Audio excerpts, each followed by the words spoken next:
Paz, que as vibrações do Mestre nos envolvam a todos. Nós vamos conversar sobre um dos temas mais importantes dos princípios básicos da doutrina espírita, em função das consequências morais, das consequências éticas que este tema desperta. A imortalidade da alma é um dos temas que encontra grande dificuldade em termos de aceitação pela parte da população que não reconhece esse tema, em função das próprias limitações dos órgãos físicos. Porque falar da imortalidade da alma, em termos de comprovação para muitas pessoas, seria a mesma coisa de dizer assim, não, eu só creio se eu ver, se eu tocar, se eu escutar. E a menos que a pessoa seja um médium ostensivo, terá grandes dificuldades em ver um espírito materializado. O materialismo, na atualidade do mundo, tem feito grandes prerrogativas em termos de negação da imortalidade da alma, focando toda a felicidade da vida somente durante o transcurso desta vida biológica. Acontece que existe um mecanismo psicológico e que todos nós estamos inseridos, que diz o seguinte: quando nós desacreditamos de algo, nós temos uma tendência a negar todo tipo de informação referente àquele assunto. E buscamos e focamos deliberadamente em todos os temas, em todas as informações que confirmem aquilo que a gente já acredita. Por isso, tanta dificuldade das pessoas de mudarem de posicionamento. Porque existe esse mecanismo psicológico de negação daquilo que não se acredita. Então, como não se acredita, como se nega, como não se busca, não se atualiza. É por isso que tanta gente fala assim, não, mas nunca ninguém voltou do outro mundo para poder falar. Antes a gente pode dizer, você nunca quis saber e nunca quis buscar temas e informações a respeito disso. Então, para você acredita que ninguém nunca voltou. Apesar de já há 200 anos, os espíritos incessantemente, diariamente, em todas as partes do mundo, darem provas evidentes de que a vida continua, de que a alma é imortal. Acontece que falar até de evidências mais imediatas, provas mais contundentes, vamos pensar o seguinte: o simples fato de você não dar conta de, com os seus olhos, enxergar os micro-organismos, bactérias, fungos, protozoários, isso daí quer dizer que esses micro-organismos não existam? Você precisa de um microscópio, usar de reagentes, de corantes, para conseguir enxergá-los. Mas o fato de você não enxergá-los quer dizer que eles não existam? No seu psiquismo, você tem uma grande porção que é o inconsciente. O fato de você não ter consciência do seu conteúdo inconsciente quer dizer que o seu inconsciente não exista? Aliás, todas as pesquisas dentro do campo da psicologia dizem que não só o inconsciente existe, quanto ele tem um poder de controle sobre as suas escolhas, sobre suas tendências, sobre aquilo que você faz, muito maior, inclusive, do que o que está no seu consciente, que é o que você percebe. Então, o inconsciente é invisível, mas influencia na sua vida muito mais do que o consciente, que é aquilo que você percebe. O que a gente pode dizer que, metaforicamente, a vida invisível tem um poder de influência nas nossas experiências de um modo muito mais amplo do que a gente dá conta de perceber. Mas o ser humano, ele traz essa ideia inata da imortalidade da alma, e isso é de todos os tempos, não é de agora. Quando nós buscamos naquelas culturas mais primitivas, nós encontramos os mortos sendo enterrados com os seus pertences, com as suas armas, com os seus utensílios, numa ideia, logicamente, imprecisa, mas já trazendo essa intuição da imortalidade da alma, que aquele morto vai continuar e que ele poderá se utilizar daqueles instrumentos na vida que segue. Ora, culturas primitivas já traziam essa ideia, mas as civilizações antigas também. Na Pérsia, o zoroastrismo já falava a respeito da imortalidade da alma, da continuidade da vida, do crescimento da alma, da evolução em direção a Deus. Isso há 700 anos antes de Cristo. É realmente uma cultura com conhecimento maravilhoso. Os egípcios já falavam da imortalidade da alma quando enterravam seus faraós com todas as suas riquezas, com todos os seus bens e com todos os seus escravos. Vida de escravo na antiguidade era dureza. Morria o seu senhor, você estava morto, literalmente. Imaginem o sentimento desses servos e escravos em relação ao faraó. Que vida injusta. Nada é injusto, está tudo certo. Mas então, para a gente poder falar que esse sentimento é de todos os tempos, não é uma informação nova trazida pelo Espiritismo. Mas o que o Espiritismo tem de mérito e que marca uma diferença muito grande em relação às outras filosofias, em outras culturas, em outras ciências, é que o Espiritismo traz esse conhecimento a respeito da imortalidade da alma de uma forma tão clara, tão aberta, tão lúcida, de modo que faz com que a gente não tenha dúvida. E isso interfere na forma como você lida com a sua vida. Porque uma coisa é você viver a vida pensando que morreu, acabou. Através da falta de oxigenação do cérebro, a parada cardíaca, tudo se encerra, você vai levar uma vida onde a forma de você lidar com as consequências terá uma limitação ali. Já que morreu, acabou, eu posso me permitir muito mais coisas. Mas a partir do momento que você compreende que a vida é única, que a partir do momento que você foi criado, você é um espírito imortal, que não cessará de viver e que você terá de lidar com as consequências das suas atitudes, daquilo que você empreende e faz, você então passa a lidar com a vida numa dimensão diferente de responsabilidade. Porque eu sou um herdeiro de mim mesmo. Então, Kardec, no Livro dos Espíritos, que é um livro que surgiu do diálogo com seres que já estavam desencarnados, e que esse diálogo já é uma prova da imortalidade da alma. Então Kardec perguntava, os espíritos respondiam para ele.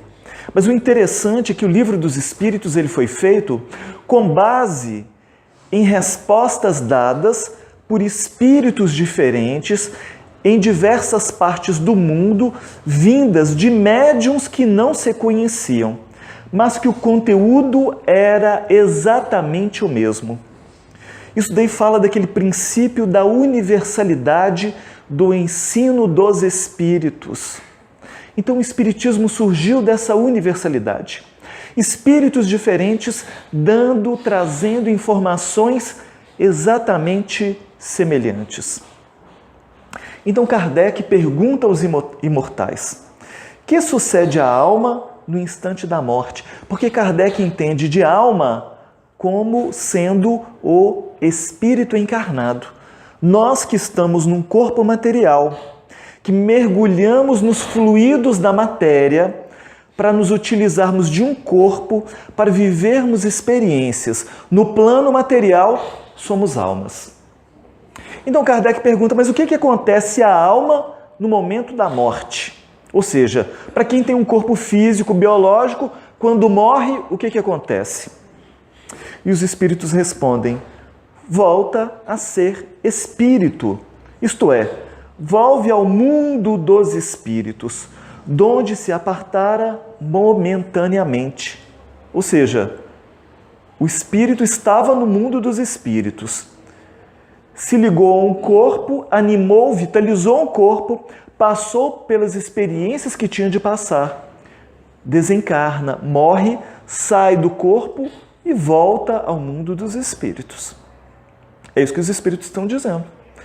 Então, uma alma é alguém que veio do mundo dos espíritos e que depois, quando morre o corpo biológico, volta para o mundo dos espíritos. Então Kardec vai, e na questão de número 150 do Livro dos Espíritos, pergunta: mas então a alma, após a morte, conserva sua individualidade? Porque essa pergunta é muito interessante. Não, tudo bem, a alma, o espírito continua, mas então, ele volta para o todo universal, ele vai preencher aí, né, ele vai ser diluído em Deus, porque tem algumas filosofias que falam sobre isso.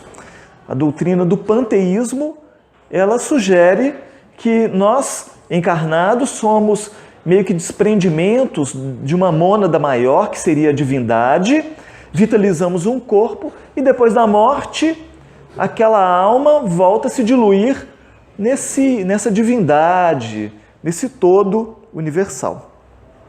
O que é uma ideia que é quase que falar assim, olha, morreu, acabou. Porque se você vai perder a sua individualidade, que vantagem que tem você continuar vivo, mas diluído num todo, deixando de ser você mesmo? Não faz muita vantagem e também não tem muita lógica. Porque se seria uma parte de Deus animando um corpo, era para todo mundo ser perfeito em tudo que fizesse. Haja imperfeição no mundo que a gente vive. Então não pode ser um desprendimento de Deus propriamente, pelo menos não dessa forma como concebe o panteísmo. Então Kardec pergunta: a alma após a morte conserva sua individualidade? Questão 150. E os imortais dizem que sim, ele conserva a individualidade, jamais a perde. Que seria ela se não a conservasse? Quer dizer que você, quando desencarnar, você vai chegar no mundo espiritual e vai se reconhecer como você está hoje. Você vai reconhecer a sua individualidade. Você vai se reconhecer como você se reconhece, com um conjunto de memórias, de conhecimentos que dizem quem você é hoje, porém, sem agora o corpo físico, biológico. Então, logo na sequência da pergunta, no item A, Kardec pergunta então, mas então como que comprova a alma a sua individualidade? Então como é que a alma vai saber que ela continua sendo ela mesma, uma vez que não tem mais corpo material? Porque eu estou aqui no meu corpo, eu vou lá no espelho, eu olho, olha, não sou eu mesmo que estou ali. Mas se o meu corpo morrer, como é que eu vou olhar no espelho e comprovar que eu sou eu mesmo? Como é que eu vou saber que eu não virei fumaça simplesmente? Aí os espíritos vão e dizem, ora, continua a ter um fluido que lhe é próprio, haurido na atmosfera do seu planeta e que guarda a aparência de sua última encarnação, o seu perispírito. Porque o perispírito é um corpo, e é um corpo igual ao nosso, na aparência pelo menos. Então quando você desencarnar, se você não buscar se informar, você vai achar que tem alguma coisa muito esquisita, que você quer conversar com as pessoas e ninguém responde. Mas você vai falar assim, mas eu estou vivo, porque eu estou me beliscando e estou apertando aqui minha carne. Eu estou sentindo dor. Meu cabelo está crescendo, minha barba está crescendo, eu continuo tendo fome, tenho sono. Ué, eu não morri. Não, você não morreu. Você continua vivo, porque você é um espírito imortal. Espírito imortal não morre. Uma vez criado, você vai continuar vivo ad infinitum. É maravilhoso isso. Nós somos imortais, mas nós não somos eternos. A eternidade é um atributo de Deus. Deus é eterno, porque Deus sempre existiu. Deus não teve começo e não terá fim. Para a gente é difícil de conceber isso, porque os nossos referenciais são extremamente limitados. Pensar em algo que seja eterno, para a gente é difícil, porque nós tivemos um começo. Nós fomos criados uma vez, porém a partir do momento que fomos criados, não mais morreremos. A vida ela é única do ponto de vista espiritual, que uma vez que você iniciou sua vida, você jamais terá fim. Mas a vida biológica, ela tem começo e fim. Mas a vida biológica significa que você se matriculou na escola e você assistiu um dia de aula. Aí quando você vai para a aula, você não tem que vestir o uniforme da escola para poder entrar na escola? Pois é. O corpo físico é o nosso uniforme da escola. Nós temos dificuldade de entender também uma coisa de ter princípio, não ter fim. Então a gente tem alguma dificuldade nisso, de entender. Nós temos a dificuldade de entender esse princípio, ter princípio e não ter fim, porque os nossos referenciais são todos limitados. E é a visão material da vida que nos dá essa impressão, mas e aí, será que tem mesmo? Será que não tem? A grande verdade é que a maioria das pessoas tem relatos e tem experiências próprias que meio que atestam que a vida continua. Uma pesquisa que foi realizada por psicólogos nos Estados Unidos, levando em consideração esse tema da imortalidade da alma, afirma que 80% das pessoas que os cônjuges faleceram, uns 20% falam que já se comunicaram com o cônjuge. Alguns viram, outros escutaram, e dos que viram, fora os que viram, tem os que sentiram. Assim, olha, eu não vi não, mas eu senti, eu tenho certeza que estava lá. Então, é só uma questão de percepção. Quem está aberto, percebe. Quem está fechado, vai tentar encontrar outras explicações. Vai buscar outros recursos para poder entender. Mas vai ter gente que vai falar assim, mas eu duvido que exista. E para comprovar, então, eu quero que a espiritualidade, então, materialize e prove para mim. É que a espiritualidade não tem disposição nenhuma de atender, assim, curiosidade de ninguém. Sabe por quê? Não faz diferença nenhuma. Para aquele que acredita, nenhuma prova é necessária, porque a pessoa sente, percebe e descobre por ela mesma. Então, para quem já acredita, não precisa de provas. Ela já sabe que a vida continua. Mas para aquele que não acredita, nenhuma prova é suficiente. Nenhuma. Pode materializar um espírito ali que a pessoa vai ver e vai ficar em dúvida. E vai ficar em dúvida. A gente vai falar sobre alguns experimentos que serviram de provas da imortalidade da alma e que, para alguns, foi simplesmente uma confirmação daquilo que já sabiam. Para outros, lidando com as mesmas provas, a pessoa não tinha disposição, não tinha abertura, então a pessoa nega aquela evidência. Evidência. Evidente é aquilo assim que está à mostra para quem quer ver. É a mesma coisa que falar assim, não, eu não acredito na lei da gravidade, eu não vejo a gravidade, como é que eu vou acreditar que tem uma força? Ora, é simples. Por que você não está flutuando no ar? Por que os seus pés estão colados no chão? Por que se você pular do alto de um prédio, você vai para baixo e não vai para cima?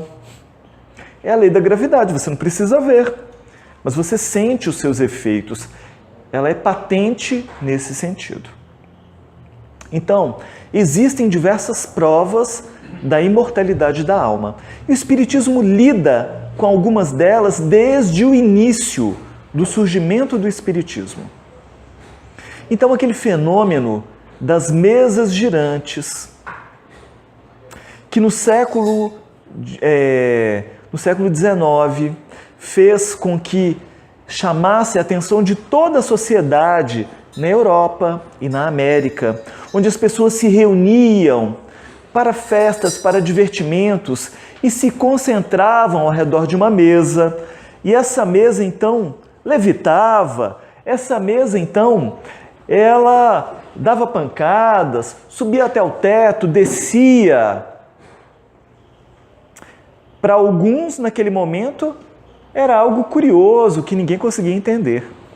Mas para quem teve olhos de ver, descobriu que por detrás do movimento daquela mesa havia a atuação de espíritos que tinham uma intenção muito clara: chamar a atenção de modo bem objetivo, bem físico, para a imortalidade da alma.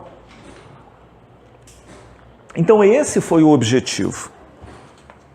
Então, no início, haviam esses fenômenos físicos de modo a chamar a atenção. Então, o movimento das mesas girantes, os fenômenos físicos existem até hoje. Acontecem até hoje. Mas não de forma tão comum quanto era naquele tempo. O fenômeno das pancadas. As pessoas estavam em casa e de repente começavam a escutar pancadas. Aí olhavam atrás da porta, não tinha ninguém. Abriam a porta de fora, não tinha ninguém.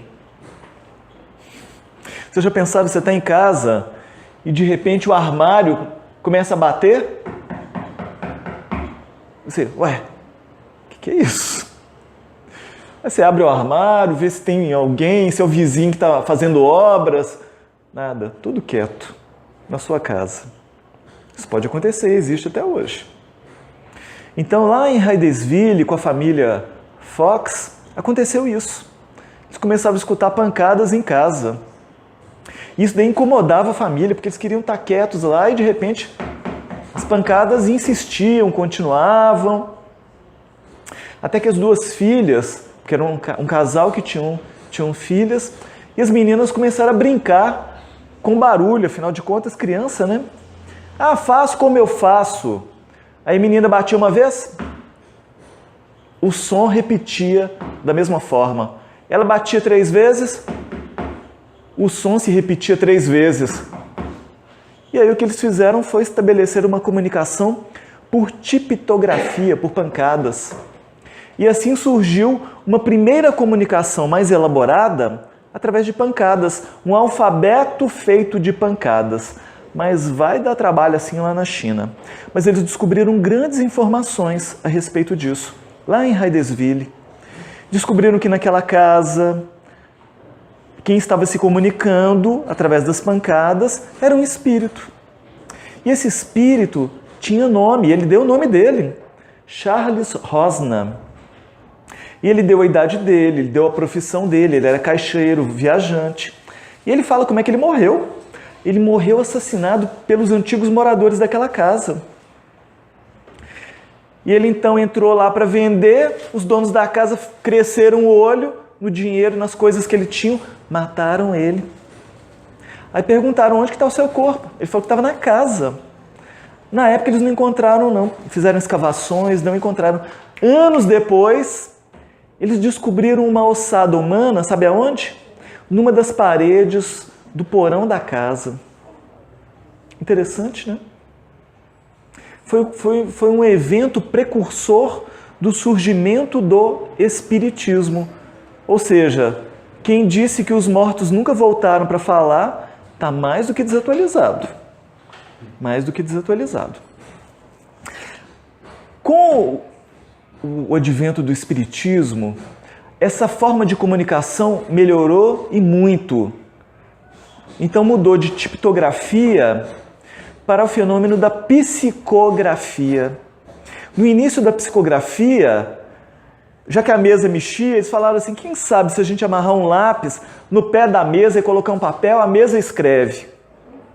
Pois a mesa escrevia, gente. Mas já pensou que trabalho se amarrar um lápis no pé da mesa e aquela mesa, aquele móvel grande, escrever? Mas foi assim. Aí depois alguém teve a ideia, mas fala assim, gente, a mesa é muito grande, vamos ser mais práticos. Vamos colocar uma cesta em cima da mesa. Eles amarravam um lápis numa cesta e a cesta escrevia. Lógico que não era cesta. Eram os espíritos que escreviam se utilizando da cesta, que tinha um lápis ali. Depois, sabe o que eles descobriram? Para que cesta? Basta o médium que cedia fluidos para que acontecessem aqueles fenômenos, ele mesmo segurasse o lápis, porque a mão dele vai escrever as mensagens. A comunicação ficou muito mais fácil com isso. As informações chegavam de forma muito mais abundante. Eram os mortos conversando com os vivos através da mediunidade. E a partir daí, outras formas de comunicação, através da psicofonia, onde o espírito se vincula ao médium e se utiliza dos seus órgãos da fala para poder se comunicar. E trazem informações que muitas vezes somente com quem ele está se referindo sabiam de detalhes. Temos muitas histórias e provas assim. Mas, no século XIX, pesquisadores e cientistas que antes eram céticos fizeram pesquisas muito interessantes no campo do espírito, comprovando a imortalidade da alma. Então, nomes como William Crookes. William Crookes, através de uma médium, ele teve a oportunidade de estudar um espírito que se materializava. Gente, sabe o que é você estudar um espírito que materializava? Para um cientista, isso é um presente da espiritualidade. Aqui, o espírito se materializava, ele media a pulsação, ele media a temperatura, ele media o peso, o espírito subia na balança. Eles tiravam moldes. Tiveram diversas materializações onde os espíritos enfiavam as mãos numa massa de parafina até a parafina secar. Depois eles tiravam a mão, sabe o que acontecia? Estava a marca lá da mão dos espíritos. Na FEB nós temos essas luvas que são os contramoldes feitos com base nisso. Mas isso daí tem no mundo inteiro. A prova de espíritos que se materializavam, se tornaram tão tangíveis que eles conseguiam afetar a matéria, a parafina, de modo a deixar ali um molde das suas mãos. Então, William Crookes, com as suas materializações, Alexander Aksakov, na Rússia, com os fenômenos de desmaterializações, Arthur Findlay, com os fenômenos da voz direta. Voz direta, sabe o que é? Você está num ambiente onde tem um médium e aí, de repente, o espírito consegue falar num ambiente de modo que a pessoa não precise ser médium auditivo. Qualquer pessoa no ambiente consegue escutar. No Evangelho, nós temos alguns fenômenos de voz direta. Quando Jesus estava lá no Monte Tabor, e ali a gente tem uma prova também da imortalidade da alma, e Jesus estava junto de Pedro, Tiago e João, e Jesus então se subiu um pouco mais para orar, e ele se transfigurou, de modo que o seu corpo se tornou luz, mais forte do que a luz do sol que irradiava naquele momento. E aí então materializaram dois varões. Quando no Evangelho fala varão, está se referindo a duas pessoas do sexo masculino, dois varões. João Batista, Elias, que havia sido João Batista, Elias e Moisés, e começaram a dialogar com Jesus. E dialogaram por muito tempo. Por tanto tempo que os apóstolos até dormiram. Eu sei que se eu ficar falando muito aqui, daqui a pouco vocês vão dormir. Imagina Jesus conversando com dois espíritos que eram pessoas importantes dentro do judaísmo, Moisés e Elias, por horas. Aí eles estavam acompanhando, dormiram, acordaram de novo, estavam lá. Quando terminou essa conversa, apareceu uma nuvem, e desta nuvem saiu uma voz que disse: este é o meu filho muito amado, eleito. Estava falando de Jesus. É lógico que essa voz não veio propriamente de Deus, mas eu vou dizer para vocês que um espírito para chamar Jesus de filho, olha a grandiosidade desse espírito que atuou ali falando. Então, esse é um fenômeno da voz direta. E Paul Fibier com os fenômenos de levitação. Aqui no Brasil, nós tivemos assim, um médium que doava ectoplasma e que permitia os fenômenos de materialização, que é o Peixotinho. Olha, as materializações foram comprovadas por muitas pessoas e esses fenômenos foram fotografados. As materializações foram fotografadas. Tem um livro que se chama Materializações Luminosas, que a gente vê as fotos, mas na internet nós também encontramos. É muito interessante você ver ali um espírito materializado, se utilizando do ectoplasma do médium, uma materialização tão perfeita que a gente vê como nós estamos nos vendo aqui agora, com todos os detalhes, de modo que tem como falar assim, olha, não, realmente não tem dúvida, surgiu de algo, é alguém que está conversando, está falando, é alguém que deixou um corpo tangível ali. É uma prova da imortalidade da alma. Agora é interessante que mais recentemente, com o surgimento de equipamentos eletrônicos, cientistas, estudiosos têm se utilizado de equipamentos eletrônicos para captar aquilo que antes somente os médiums conseguiam captar, que são as chamadas transcomunicações instrumentais. Então se utilizam de TVs, de rádios, de computadores que ficam postos numa faixa de rádio, de ondas, onde nenhuma emissora comunica naquilo e conseguem gravar comunicações, falas, discursos, respostas com base em gravações que podem ser replicadas, repetidas, escutadas. No futuro, não muito distante, eles vão aprimorar estes equipamentos e cada um de nós vai ter um equipamento em casa e vai poder se comunicar com os nossos parentes e amigos desencarnados e trocar uma ideia com eles lá através do equipamento.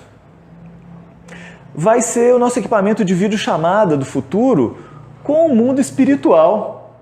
Você está com saudade? Está no domingo lá, está com um tempinho? Opa, deixa eu me comunicar aqui com o meu avô, com o meu bisavô, com os meus pais e por aí vai, que já desencarnaram, através de um equipamento eletrônico. A mediunidade vai ser via eletrônica. Na verdade, a mediunidade é algo natural, que tem se tornado cada vez mais natural.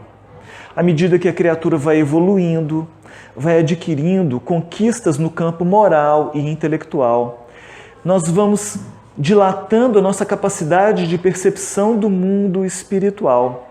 Então vai chegar um momento que também nós, de modo muito natural, poderemos ver, ouvir e falar com os espíritos sem ter nenhuma impressão de medo, como a maioria das pessoas tem. Medo do aparecimento de algum espírito, mesmo que seja um ente querido. As pessoas são doidas para ver, mas se um dia aparecer, elas vão ficar morrendo de medo. Porque o ser humano ele é assim. Mas outras provas que nós encontramos da imortalidade da alma diz respeito, por exemplo, à utilização da hipnose.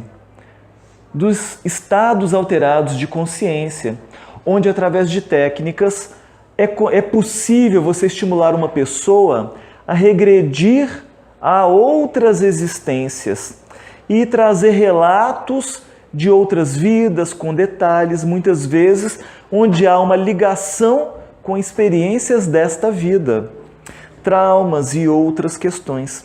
E a pessoa muitas vezes se lembra de alguns detalhes, mais do que de fatos. Lembra-se às vezes de nomes, de lugares. Consegue reconhecer muitas vezes parentes ou amigos e conhecidos de hoje, que fizeram parte no hall de conhecidos e parentes de outras existências. E existem pesquisas também que dizem respeito a lembranças espontâneas de vidas passadas. Existem pessoas que têm lembranças espontâneas, sem precisarem de passar pelo processo de uma hipnose, por exemplo, do estado alterado de consciência. A pessoa lembra espontaneamente. E existem pesquisadores que buscam, geralmente, pessoas que têm essas lembranças, e geralmente são crianças. A criança, de repente, lá com 5 anos de idade, começa a falar para a mãe e para o pai: você não é meu pai, você não é minha mãe. Meu pai e minha mãe se chamam fulano de tal. O meu nome é fulano, ciclano de tal. Eu sou casado com... dá o nome da outra pessoa. E fala que viveu na cidade tal, que tinha tantos filhos e que morreu lá de um acidente, e descreve. E aí os pesquisadores vão, anotam os dados, as referências, e vão viajar lá para o país, para a cidade, para buscar aquelas provas. E olha que num número grande de casos encontram evidências assim, que só a pessoa sabia. Porque conseguem trazer tantos detalhes, falando assim: olha, minha esposa, ela tem um sinal nas costas, não sei, coisas íntimas, que só a pessoa sabia. E aí, quando vai comprovar, sim. Então, são lembranças espontâneas de vidas passadas. Tem um pesquisador que é um psiquiatra, ele agora já está desencarnado. Ian Stevenson, ele dedicou a vida dele a essas pesquisas. E pesquisou alguns milhares de casos de lembranças espontâneas de vidas passadas, inclusive aqui no Brasil. E os casos que o Ian Stevenson estudou aqui no Brasil foram estudados juntamente com Hernani Guimarães Andrade. Esse foi um pesquisador que ele escreveu um livro a respeito desses relatos de lembranças espontâneas aqui do Brasil. São 5 casos evidentes da reencarnação. Então é muito interessante a gente saber dessas pesquisas, porque são uma comprovação a mais. Acontece que todos nós, quando dormimos, nós estamos já treinando para a morte. Nós dormimos, nos desdobramos e entramos em contato mais direto com o mundo dos espíritos, por um simples motivo: nós somos espíritos também. Jamais deixamos de ser pelo simples fato de estarmos encarnados. Nós somos simplesmente espíritos que estamos numa forma mais lenta de manifestação da energia, porque a matéria é energia que vibra numa faixa mais lenta de manifestação, onde passamos pelo fenômeno do esquecimento do passado, com um objetivo que é uma lei divina, a reencarnação. Mas continuamos sendo espíritos imortais, jamais deixamos de ser. Tem um livro que também comprova a imortalidade da alma, porque ele foi ditado por um espírito, e esse livro se chama Nosso Lar, e foi ditado por um espírito chamado André Luiz. E ele relata as experiências dele no pós-morte. Logo na introdução do livro, antes de propriamente começar o livro, tem uma mensagem de André Luiz. Gente, é a mensagem que foi trazida por um espírito que está se dirigindo a nós, encarnados. olha o que ele diz. A vida não cessa. A vida é fonte eterna e a morte é o jogo escuro das ilusões. A morte é o jogo escuro das ilusões. Ou seja, você acreditar na morte é uma ilusão, você está iludido. A vida, ela continua, ela é eterna, ela não cessa. O grande rio tem seu trajeto antes do mar imenso. Copiando-lhe a expressão, a alma percorre igualmente caminhos variados e etapas diversas. Também recebe afluentes de conhecimentos aqui e ali, avoluma-se em expressão e purifica-se em qualidade, antes de encontrar o oceano eterno da sabedoria. Cerrar os olhos carnais constitui operação demasiadamente simples. Permutar a roupagem física não decide o problema fundamental da iluminação, como a troca de vestidos nada tem que ver com as soluções profundas do destino e do ser. Então ele está fazendo uma comparação, falando que o nosso corpo físico é só uma veste que o espírito se utiliza, mas só usar esta veste, simplesmente isso não quer dizer mudança e solução real dos problemas do ser, do destino e da dor. Ó, caminho das almas, misteriosos caminhos do coração. É mister percorrer-vos antes de tentar a suprema equação da vida eterna. É indispensável viver o vosso drama, conhecer-vos detalhe a detalhe, no longo processo do aperfeiçoamento espiritual. Ele está falando que a vida na matéria é um processo natural de crescimento, de evolução, de aperfeiçoamento da alma. Nós aperfeiçoamos a nossa alma durante o processo reencarnatório. É o que André Luiz está dizendo. Seria extremamente infantil a crença de que o simples baixar do pano resolvesse transcendentes questões do infinito. Ou seja, não fica achando que só o fato de você desencarnar, que os seus problemas serão resolvidos simplesmente com a morte. Se você está com problemas na vida e você achar que morreu, resolveu tudo, você ainda está na ilusão. Você não entendeu nada ainda. Olha que bacana o que André Luiz diz. Uma existência é um ato. Um corpo, uma veste, um século, um dia, um serviço, uma experiência, um triunfo, uma aquisição, uma morte, um sopro renovador. Quantas existências, quantos corpos, quantos séculos, quantos serviços, quantos triunfos, quantas mortes necessitamos ainda? E o letrado em filosofia religiosa fala de deliberações finais e posições definitivas. Ai, por toda parte, os cultos em doutrina e os analfabetos do espírito. Tanta gente falando de religião e ainda analfabetos em termos espirituais.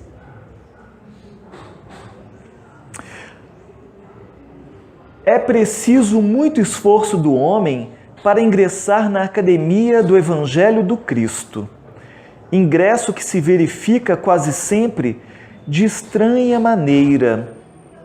Ele só, na companhia do Mestre, efetuando o curso difícil, recebendo lições sem cátedras visíveis e ouvindo vastas dissertações sem palavras articuladas.